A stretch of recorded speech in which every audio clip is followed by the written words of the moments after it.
Assalamualaikum warahmatullahi wabarakatuh. Alhamdulillah wa syukrulillah wassalatu wassalamu ala rasulillah Muhammad Rasulullah sallallahu alaihi wasallam la nabiyya ba'dah. Kaum muslimin rahimakumullah. Alhamdulillah kita bersyukur kepada Allah.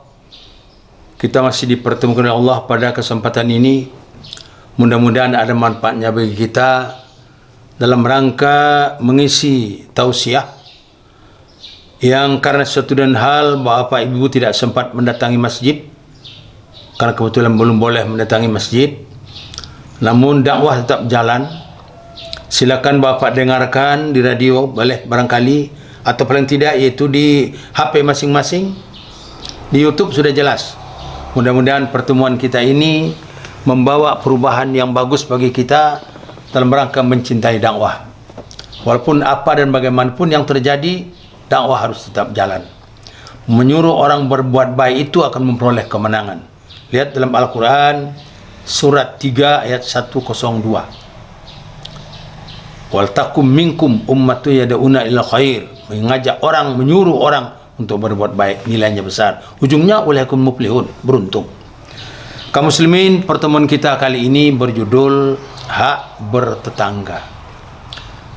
Barangkali tidak selesai dalam satu kali pertemuan, mungkin 2 kali pertemuan, atau mungkin 3 kali pertemuan. Namun kita tidak bicara soal pertemuannya berapa kali. Yang penting ada manfaatnya bagi kita. Setidak-tidaknya kita tahu bahwa ini kewajiban kita bertetangga. Dalam sebuah hadis pernah Nabi mengatakan, wallahi la yu'min, wallahi la yu'min, wallahi la yu'min. 3 kali Nabi mengatakan demikian. Demi Allah tidak beriman. Demi Allah tidak beriman. Demi Allah tidak beriman. Bertanya sahabat, siapa yang tidak beriman itu Rasulullah? Kata sahabat, dijawab oleh Nabi, membawa iqahu jarahu, orang yang menyakiti hati tetangganya, fisik maupun batin. Itu malah tidak beriman, kata Nabi. Kan berat tuh kaum muslimin. Justru itu dalam tafsir Qurtubi juzuk 5 halaman 171 itu ada diterangkan dalam sebuah hadis, atadruna ma haqqul jar, adakah engkau ketahui apa itu hak bertetangga, berjiran, berdekatan rumah? Qala, berkata Nabi begini, inista'anaka a'natta, apabila dia minta tolong kepada engkau, beri pertolongan. Itu yang pertama. Wa inistansoraka nasorta, apabila dia minta bantu kepada engkau, beri bantuan. Tadi barangkali fisik, atau mungkin yaitu material, boleh, atau tenaga, boleh, tidak apa-apa. Wa inistaqradaka aqradtahu, apabila dia minta utang kepada engkau, beri dia pinjaman. Wa iniftaqara utta, apabila dia miskin, tolong dikayakan. Wa in marada attah, apabila dia sakit, kunjungi. I'adatul marid, tugas kita. Wa in mata taba'at janazatahu, apabila dia meninggal, antarkan jenazahnya sampai ke padang penguburan. Wa in asabahu khairan hanna tahu, apabila dia mendapat keberuntungan, ikut serta engkau membanggakan, ikut serta engkau bergembira.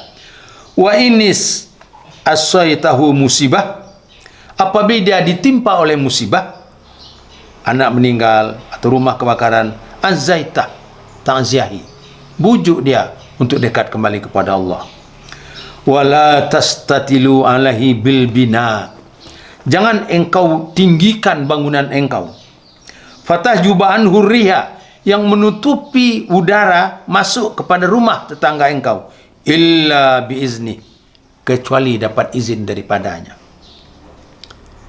Wala tu'adduhu wa in astaraita fakihah fahada ilai fa illam taf'al fadakholaha sirra wala yakhruju biha fakihah, jangan engkau nampakkan apa yang engkau bawa, yang engkau beli, kecuali engkau akan berikan kepada tetangga. Bila kala tetangga itu tidak punya, jangan sempat engkau keluar, anak-anak engkau barangkali la yakhruju biha, untuk itu memakannya sehingga nampak oleh anak tetangga lain, itu menimbulkan sakit hatinya. Kaum muslimin, summa qala atadurna ma haqqal jar. Nabi waktu itu mengatakan, tahukah engkau apa hak bertetangga? Wallazi nafsi biadi, demi diriku yang Allah menguasainya, la yablughu, tidak sampai hakul jar, hak bertetangga itu, illa min rahimallah, kecuali kasih sayang Allah. Jadi kaum muslimin, ini hadis daripada Urwain bin Su'aib dalam sebuah hadis dalam hak bertetangga. Ini memerlukan waktu bagi kita untuk memberikan penjelasan. Ada yang sifatnya sosial, ada yang bersifat solidaritas. Dari hadis yang kita sampaikan tadi, itu kita dibagi-bagi itu. Ada yang sosial, ada yang solidaritas, ada pula bidang pencegahan emosi. Ini berjumlah tadi 12. Ini yang perlu kita jelaskan satu persatu. Kaum muslimin rahimakumullah, barangkali tidak selesai satu kali pertemuan, tapi tidak apa-apa. Namun nilai menuntut ilmu ini amat besar nilainya, kaum muslimin, bagi kita. Kenapa tidak? Karena dalam sebuah yaitu hadis, dalam ayat juga dikatakan demikian. Salah satu nanti yang menyebabkan kita menyesal di yaumul qiyamah ini. Lihat dalam Al-Quran surat 17 ayat 36. Yang akan menyebabkan kita menyesal di yaumul qiyamah ini. Ada kesempatan belajar, tidak kita pergunakan kesempatan itu. Dan tidak ada satu alasan pun nanti kita beri kemukakan kepada Allah. Ya Allah, saya tidak tahu. Ya Allah, saya tidak mengerti. Ya Allah, tidak ada guru menyampaikan seperti itu. Ya Allah, tidak ada ustaz menyampaikan demikian. Tidak bisa. Yang akan bertanggung jawab nanti di muka Tuhan kita semua. Barangkali bapak ibu ingat lagu kami dulu di pesantren.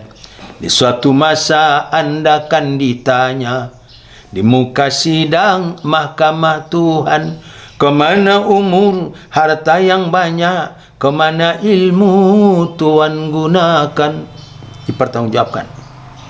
Kaum muslimin, sekarang kita beri pembidangan satu-satu. Yang pertama, bidang sosial. Ada 4. Dari hadis yang kita bacakan yang panjang tadi, begitu hak kita bertetangga, itu kita bagi 3. Bidang sosial, ini yang pertama. Yang pertama, ini sta'anaka a'natta. Apabila dia minta tolong kepada engkau, beri dia pertolongan. Ini nampaknya material, tidak fisik. Yang fisik yang kedua, wa ini stansuraka nasorta. Apabila dia minta bantu pada engkau, bantu. Rumahnya barangkali jatuh, jenjang sebelah kanan, satu, tidak bisa dia menegakkan di sendirian, kita tolong ke sana, beri pertolongan. Yang ketiga, wa ini staqradaka aqradtah. Apabila dia minta yaitu tolong kepada engkau tentang yaitu keuangan, kayakan dia, beri dia bantuan. Beri dia utang piutang. Namun kaum muslimin tolong, ya, yang memberi utang, yang berpiutang juga harus hati-hati. Begitu jam waktu yang kita tentukan itu, harus kita juga tahu kapan kita kembalikan, kita kembali kepada yang bersangkutan. Tentunya hal itu terjadi bisa gara-gara yaitu kita berdekatan rumah atau bertetangga yang berbaik-baikan. Kalau tidak berbaik-baikan, tidak mungkin. Nah, kaum muslimin, yang keempat, wa ini taqara mutta alaih. Apabila dia agak payah kehidupannya, tolong dikayakan. Bantu dia. Apalagi saat ini kaum muslimin, banyak pekerja kita yang tidak bekerja, yang tidak berusaha. Memang dapat bantuan dari pemerintah, tapi berapalah, tidak juga mencukupi. Malah ada sampai sekarang masih beritanya juga beliau akan dapat, belum juga didatangkan. Kemudian tolong dia bantu, kayakan dia, bantu dia. Rasakan dia barangkali entah berbulan-bulan selama ini hidupnya masih tentram, dapurnya masih berasap. Sekarang di zaman saat ini, karena kita sedang itu ada lagi itu yang menyangkut dengan keadaan penyakit corona saat ini, kita juga sedang dibatasi ke negeri kita, maka tidak ada jalan lain bagi kita untuk tolong menolong. Ini yang pertama di bidang sosial. Baik kaum muslimin rahimakumullah, akan kita lanjutkan pada bidang berikutnya pada waktu kesempatan yang lain. Banyak maaf, akhirul kalam. Assalamualaikum warahmatullahi wabarakatuh.